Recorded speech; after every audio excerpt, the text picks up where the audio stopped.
नमस्कार मित्रांनो, मराठी क्राईम स्टोरीमध्ये आपलं स्वागत आहे. एक महिला आपल्या 4 वर्षाच्या मुलाला घेऊन एका दुकानदाराकडे जाते आणि दुकानदाराला बोलते, मला एक रात्र राहण्याची परमिशन द्या. दुकानदार 60 वर्षाचा व्यक्ती असतो. तो बघतो त्याच्या शेजारचं जे दुकान असतं ते बंद असतं आणि तो दुकानदार एकटा राहत असतो. तर हा व्यक्ती त्या महिलेला आणि तिच्या मुलाला घेऊन त्या दुसऱ्या दुकानदाराच्या घरी जाऊन पोहोचतो. दरवाजा वाजवला जातो तर तो मुलगा घरातून बाहेर येतो आणि म्हणतो, बोला काका, काय काम आहे?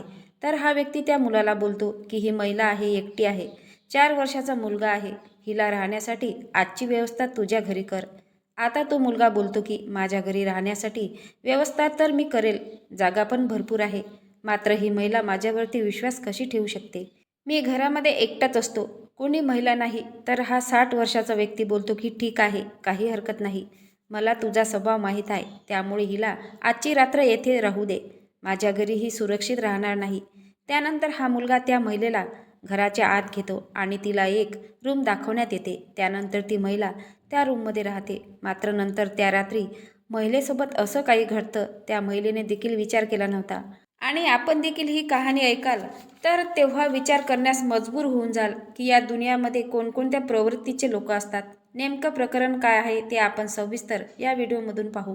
आजची सत्य घटना आहे हरियाणाच्या रोहतकमधील. महिलेचे नाव अर्चना असते आणि ती आपल्या 4 वर्षाच्या मुलासोबत एकटी पडली होती. खरं तर अर्चनाचे लग्न अरविंदसोबत झालेले होते. मात्र लग्नाच्या जवळपास 5 वर्षानंतरच अर्चनाचा पती अरविंदचं निधन झालं होतं आणि अर्चनाच्या सासऱ्यांनी तिला घरातून हाकलून दिलं होतं.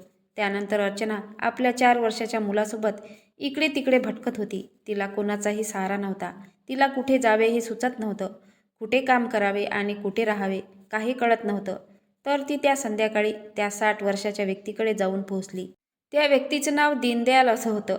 हा दीनदयाल हा सर्वसामान्य व्यक्ती होता. दीनदयालकडे गेल्यानंतर ही अर्चना जेव्हा त्याला बोलते की मला एक रात्र राहण्याची परवानगी द्या, माझी व्यवस्था करा, तेव्हा हा दीनदयाल विचार करतो, माझं घर तर खूप छोटं आहे आणि परिवार मोठा आहे, या महिलेला मी घरी कसं ठेवू शकतो आणि कुठे झोपण्यासाठी सांगू शकतो.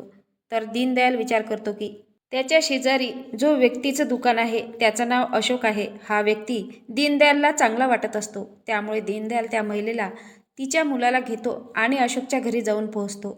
अशोकच्या घरी गेल्यानंतर जेव्हा त्याला सांगण्यात येतं की या महिलेची व्यवस्था आज तू तुझ्या घरी करते का, जो हा अशोक असतो हा त्या व्यक्तीला दीनदयालला म्हणतो की मी या महिलेला कशी ठेवू शकतो, म्हणजे माणुसकी म्हणून तर मी ठेवू शकतो, मात्र लोक काय विचार करतील, मी या ठिकाणी एकटा राहतो आणि या एकट्या महिलेला येथे ठेवणे म्हणजे चारित्र्यावर डाग लावण्यासारखे आहे. मात्र जे दीनदयाल असते हे त्यांना समजावून सांगतात आणि त्यानंतर हा अशोक त्या अर्चनासाठी रूम वगैरे दाखवतो. तिथे बेड वगैरे असतो आणि त्या बेडवरती अर्चनाला झोपण्यासाठी सांगतो. आता अर्चना आपल्या मुलाला घेऊन बेडवरती बसते. अर्चना ही महिला देखील खूप घाबरलेली असते, कारण ओळख नाही, काही नाही, आपण कोणाच्या तरी घरामध्ये या ठिकाणी बेडवरती बसलो आहे, येथे झोपणार आहे, आपल्यासोबत रात्री काही होऊ शकतं, याचा देखील तिला विचार येत होता. आणि तो विचार करत असतानाच हा अशोक तिच्याकडे येतो आणि तिला बोलतो की हे बघ, तुला मी आजचीच रात्र येथे ठेवू शकतो, यानंतर मी तुला येथे ठेवू शकत नाही, कारण लोक खूप वाईट विचार करू शकतात. आणि यानंतर अशोक आपल्या रूममध्ये जातो. मात्र नंतर या अशोकच्या मनात येते की ही जी महिला आहे ही उपाशी दिसत आहे आणि 4 वर्षाचा मुलगा देखील भुकेला वाटत आहे. अशोकला थोडी दया येते. अशोक आपल्या किचनमध्ये जातो आणि त्या महिलेसाठी आणि त्या मुलासाठी चहा बनवतो आणि त्यानंतर त्यांना तो चहा देतो. अर्चना उपाशी होती तर ती चहा घेते, आपल्या मुलाला पाजते. त्यानंतर अशोकला आणखी दया येते आणि त्याने किचनमध्ये जो स्वयंपाक त्याने बनवलेला असतो, खिचडी वगैरे, ती खिचडी देखील तिला तो देतो. तिला घेऊन जातो, जेवण करण्यासाठी सांगतो. अर्चना आणि तिचा मुलगा ते जेवण करतात कसं तरी. आणि त्यानंतर हा अशोक बोलतो की बघा, आजचीच रात्र मी तुम्हाला इथे ठेवू शकतो, यानंतर मी तुम्हाला ठेवू शकत नाही. आजची रात्र तुम्ही निवांत झोपा, काही काळजी करू नका. आणि यानंतर या अर्चनाला थोडा निर्धास्त येतो आणि आपल्या मुलासोबत त्या ठिकाणी ती झोपते. अर्चना थोडा वेळ झोपते. थोडा वेळ झोप झाल्यानंतर अर्ध्या रात्री तिला जाग येते. जाग आल्यानंतर ती बघते हे जे घर आहे या घरामध्ये खूप गंदगी पसरलेली आहे, खूप धूळ मिट्टी लागलेली आहे.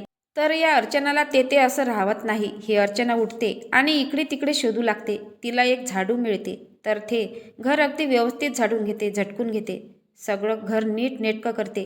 त्यानंतर ती किचनमध्ये जाते. किचनमध्ये गेल्यानंतर बघते किचनची अवस्था देखील फार बिकट असते. त्यामध्ये जेवणाच्या डिश वगैरे होत्या, भांडे होते, यांच्या सर्वावरती धूळ मिट्टी बसलेली होती. आणि आता त्या महिलेला ते बघवत नाही. ती अर्ध्या रात्री ते भांडे वगैरे सर्व काही स्वच्छ करू लागते आणि घर अगदी टापटीप करते, अगदी स्वच्छ करते. आणि जशी आता सकाळ होते, सकाळ झाल्यानंतर ही अर्चना त्या किचनमध्ये चहा बनवते आणि हा चहा अशोकच्या रूममध्ये घेऊन जाते. अशोक नेमका झोपेतून उठला होता, आंघोळ केलेली होती आणि त्याला लगेच त्याच्या हातात चहा आला होता. जसं त्याने बघितले की अनोळखी एक बाई काल आली आणि तिने माझ्यासाठी चहा आणून दिला. आणि त्याने जेव्हा सर्व घर बघितले, इकडे तिकडे सर्व काही त्याला टापटीप दिसत होते, तर अशोक जो असतो त्याच्या डोळ्यातून अश्रू येते. अशोक विचार करतो की त्याची देखील एक पत्नी होती. ती त्याचं घर अगदी व्यवस्थित टापटीप ठेवायची, त्याच्यासाठी चहा बनवायची, त्याच्यावर खूप प्रेम करत असायची. आता अर्चनामुळे त्याला त्याच्या पत्नीची खूप आठवण आली होती आणि त्याच्या डोळ्यातून अश्रू येऊ लागले होते. आणि त्यानंतर हा अशोक अर्चनाला बोलतो की तू आता कुठे काम शोधणार आहेस? तर अर्चना बोलते की मला माहीत नाही, मला कुठे काम मिळेल. हे ऐकून अशोकला फार वाईट वाटते आणि त्यानंतर हा अशोक बोलतो की ठीक आहे, तू आजच्या दिवस येतेच थांब, मी तुला सांगेल की पुढे काय करायचे. मात्र ही महिला असते अर्चना ही बोलते की नाही, या ठिकाणी तुम्ही एकटेच राहता, तुमच्यासोबत जर तुमची मालकीण असते तर ठीक होते. आणि ही अर्चना आपली बॅग पॅक करू लागते आणि निघण्याची तयारीत असते. इकडे तिकडे अशोक बघतो की ही महिला खूप कामाची आहे. सर्व काम माझ्या घरातील केले, अगदी माझ्या पत्नीप्रमाणे सर्व काम करते. आणि अशोक विचार करतो की एवढं मोठं घर आहे, एवढ्या मोठ्या घरात राहून मी एकटा तरी काय करणार?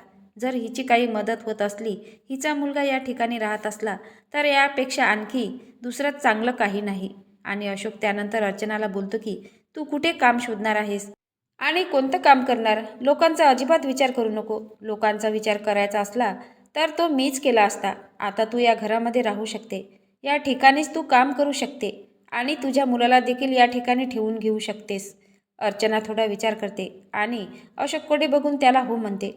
अशोक सांगतो की माझा कारोबार आहे, मी तो कारभार सांभाळण्यासाठी दिवसभर बाहेर गेलेला असतो आणि मला स्वतःला स्वयंपाक बनवण्याचा देखील खूप कंटाळा येतो आणि माझ्या घराची व्यवस्था देखील ठीक नाही. तू राहिली तर खूप चांगलं होईल आणि याबद्दल मी तुला पैसे देखील देणार आहे. आता अर्चना सर्व मान्य करते, तिला ते सर्व पटते आणि अर्चना आता अशोकच्याच घरी राहू लागते, तेथे काम करू लागते. अशोक आता आपल्या बिझनेस निमित्त बाहेर जातो आणि संध्याकाळी जेव्हा घरी येतो, या अशोकच्या मनात येते की ही महिला आता मी कामावरती तर ठेवून घेतलं, माझ्या घरात तर ठेवून घेतलं आहे, मात्र या महिलेबद्दल मला काही माहीत नाही. हिचा मुलगा आणि ही एकटीच इकडे का आली? हिचं लग्न झालेलं आहे तर हिचा पती कुठे आहे आणि ही महिला राहते कुठे? आणि हिला घरातून कोणी हाकलून दिले? हिची चूक होती की हिच्या मुलाची चूक होती? हाच विचार अशोक करत असतो. आणि संध्याकाळी तो जेव्हा आपल्या घरी जातो, आपल्या गेटवरती जातो, बघतो तर तिचा 4 वर्षाचा मुलगा खेळण्यासोबत खेळत असतो आणि ही महिला अर्चना किचनमध्ये काम करत असते. अशोक जसा जातो तसा अर्चनाला बोलतो की मी तुला विचारलं नाही, तू या अगोदर कुठे राहत होती आणि तुझ्या मुलासोबत तू अशी एकटी का पडली, इकडे तिकडे का फिरत आहे? हे अर्चना अशोकला सांगू लागते की काय करणार, माझा देखील एक पती होता, त्याचं नाव होतं अरविंद. अरविंद दिसायला खूप सुंदर होता आणि माझ्यावरती खूप प्रेम करत होता. आमच्या दोघांचा संसार अगदी राजा राणीसारखा होता. मात्र माझ्या पतीचं एका ॲक्सिडेंटमुळे निधन झालं आणि त्यानंतर फक्त 13 दिवस माझ्या सासरच्या लोकांनी मला इथे ठेवलं. 13 दिवस जसे झाले तसं त्यांनी माझ्या मुलासहित मला तेथून हाकलून दिलं. आता मी त्या लोकांना बोलले की हा जो मुलगा आहे हा तुमच्याच मुलाचा अंश आहे, किमान याला तरी येथे ठेवून घ्या. मात्र त्यांनी ऐकलं नाही आणि मला माझ्या मुलासोबत तेथून हाकलून दिलं. मी कोठे जाणार होती, कारण मी एक अनाथ महिला होती. मला ना आई आहे, ना वडील आहे, ना भाऊ आहे. माझ्या या जगामध्ये दुसरं कोणीच राहिलेलं नाही. त्यामुळे मला काम पाहिजे होतं आणि संध्याकाळ झाली होती तर मला आराम करायचा होता. त्यामुळे त्या 60 वर्षाच्या व्यक्ती दीनदयालकडे मी गेलेले होते. आता अशोक जेव्हा अर्चनाची दुःखाची ही कहाणी ऐकतो, अशोकच्या डोळ्यातून अश्रू वाहू लागतात. खरं तर अशोकच्या जीवनामध्ये देखील असंच दुःख होतं, मात्र त्याने तिला ते सांगितलं नव्हतं. आता अशोक तिच्याकडे बघून तिला बोलतो की तू आता अजिबात टेन्शन घेऊ नको. तुला सर्व लोकांनी जरी धुडकावून लावले असले तरी या घराचे दरवाजे तुझ्यासाठी नेहमी उघडे आहे आणि आजपासून नेहमी हे घर नेहमीसाठी तुझं आहे. तुला वाटेल तोपर्यंत तू येथे राहू शकते. आता अशोक आपल्या कामावरती रोज जात असायचा आणि ही महिला घराचे सर्व काम आवराआवर करत असायची, सर्व घर टापटीप ठेवत असायची आणि अशोकच्या घरामध्ये एक शिलाई मशीन होती. त्या शिलाई मशीनवर ते अर्चना शिलाईचं काम देखील करू लागली होती. आणि अशोकला विचारून जे काही शिलाईचे पैसे येत होते ते पैसे देखील ही अर्चना अशोकला देत होती. आणि त्यानंतर अशोक तिच्या घरकामाचे पैसे तिला देत असायचा. आता अर्चनाचा जो मुलगा होता अशोकसोबत खूप त्याची जवळीक वाढली होती. तो अशोकला काका म्हणून बोलवत होता, तर तो अशोकला पप्पा म्हणून बोलवत होता. खरं तर या मुलाचा देखील बाप होता ज्याचा मृत्यू झाला होता. आणि या मुलाला कदाचित वाटत होते की हेच माझे पप्पा आहे. त्यामुळे हा मुलगा अशोकला पप्पा म्हणून बोलवत असायचा आणि अशोकला त्याबद्दल काही वाटत नव्हतं. अशोक त्या मुलासोबत अगदी आपल्या स्वतःच्या मुलाप्रमाणे राहत होता. मित्रांनो, अर्चनाला अशोकच्या घरी राहून आता जवळपास 1 वर्ष झालेलं होतं. ही अर्चना होती ही शांत स्वभावाची होती. ती जास्त विचारपूस करत नव्हती. मात्र आता जवळपास 1 वर्ष होत आले होते, तर ही अर्चना देखील एक दिवस अशोकसोबत बसलेली असताना अशोकला विचारते की तुम्ही अजूनपर्यंत लग्न केलं नाही का? आणि तुमच्याबद्दल तुम्ही मला काहीच सांगितलेलं नाही. अर्चना विचारते की तुमचं लग्न झालं नाही का? तुम्हाला पत्नी नाही का? तेव्हा अशोक बोलतो की हो, मला माझ्या पत्नीची खूप आठवण येत होती. मात्र जेव्हापासून तू या घरात आली तेव्हापासून मला माझ्या पत्नीची आठवण माझ्यापासून दूर झाली. आता तुला मी जेव्हा बघतो तेव्हा मला माझ्या पत्नीची आठवण येत नाही. मी या मुलाला बघतो तर मी माझे सर्व दुःख विसरून जातो. माझी देखील एक पत्नी होती, खूप सुंदर होती, सुशील होती, सर्व कामे करत होती आणि शिलाई मशीनचे देखील कामे करत होती. घर अगदी टापटीप ठेवत होती. मात्र तिला गंभीर आजार झाला आणि तिचा दुःखद मृत्यू झाला. तिच्या मृत्यूच्या धक्क्यातून मी सावरू शकलो नाही आणि मी वचन घेऊन टाकले की येथून पुढे कोणत्याही महिलेसोबत मी लग्न करणार नाही. कारण या जगामध्ये प्रत्येक व्यक्ती ही युनिक असते आणि तशी युनिक महिला मला आयुष्यात कधी भेटणारच नाही, असं समजून मी आता असंच दुःखामध्ये जगत आहे. आणि जो अशोक असतो मित्रांनो, तो आता त्या ठिकाणी रडू लागतो, ओक्साबोक्शी रडू लागतो. आणि अशोकचं इतकं सर्व दुःख बघून जी अर्चना असते ही त्याचे डोळे पुसते आणि त्याच्या गळ्यामध्ये पडते. कारण दोघांचे दुःख देखील समान होते आणि येथूनच मित्रांनो या दोघांचं प्रेम बहरू लागतं. खरं तर आतापर्यंत अशोक आणि अर्चना यांच्यामध्ये वाईट भावना आलेली नव्हती. हे त्यांचं प्रेम होतं आणि तिथून पुढे यांच्या प्रेमाची सुरुवात झाली. दोघे प्रेमात बोलू लागले आणि आता दोघांमध्ये विचार येऊ लागले की केव्हापर्यंत एकटं जीवन जगणार, त्यापेक्षा आपण दोघांनी जर लग्न केलं तर किती चांगलं होईल. अर्चनाला देखील ते पटते आणि अशोक जो असतो त्याच्या देखील मनात असतं. दोघांनी निर्णय घेतलेला असतो की आपण लग्न करायचे. मात्र या अर्चनाला अशोकच्या घरी राहून जवळपास 1 वर्ष होत आले होते आणि आजूबाजूचे लोक, गावातील लोक जे होते यांच्यावरती चर्चा करत होते की जो अशोक आहे याने एका महिलेला घरामध्ये आणून ठेवलेला आहे आणि रात्रंदिवस ही महिला अशोकच्या घरी राहत असते. तर लोकांना ते सहन होत नाही. 10-20 लोकांनी या अशोकच्या घराकडे मोर्चा वळवला होता आणि अशोकच्या घरी येऊन ते त्या ठिकाणी त्याला शिवा देऊ लागले होते. लोक त्याला म्हणत होते की तू समाजाचं नाव बदनाम करत आहे, समाजामध्ये वाईट संदेश देत आहे, तू फार चुकीचं काम करत आहे. एका महिलेला अशा पद्धतीने तू या ठिकाणी ठेवून घेत आहे. आजूबाजूचे लोक बघतात तर त्यांना देखील तसे करावं वाटेल आणि समाज आणखी वाईट कामाकडे वळेल. त्यामुळे हे असं करणं योग्य नाही. त्या महिलेला आपल्या घरातून आत्ताच्या आत्ताच हाकलून बाहेर काढ.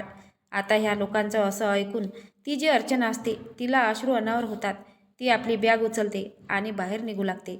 मात्र हे सर्व त्या अशोकला सहन होत नाही. अशोक त्याच्या घरामध्ये त्याच्या पत्नीचा जो सिंदूर पडलेला होता ते सिंदूरची डबी घेतो आणि त्या लोकांसमोर त्या अर्चनाचा हात पकडतो आणि तिच्या मागमध्ये तो सिंदूर भरतो आणि लोकांना बोलतो की हे बघा, मी तुमच्यासमोर हिच्या मागमध्ये सिंदूर भरलेला आहे. आजपासून ही माझी पत्नी आहे आणि मी हिच्यासोबत आता तुमच्यासमोरच लग्न केलं आहे. आता लोक त्या ठिकाणी काय बोलणार होते? लोक त्या ठिकाणी काही बोलत नाही आणि तेथून जितक्या रागात ते आले होते तितकं शांत होऊन त्या ठिकाणावरून ते निघून गेले. आणि त्यानंतर अशोक आणि अर्चना एका मंदिरामध्ये जाऊन लग्न करून घेतात.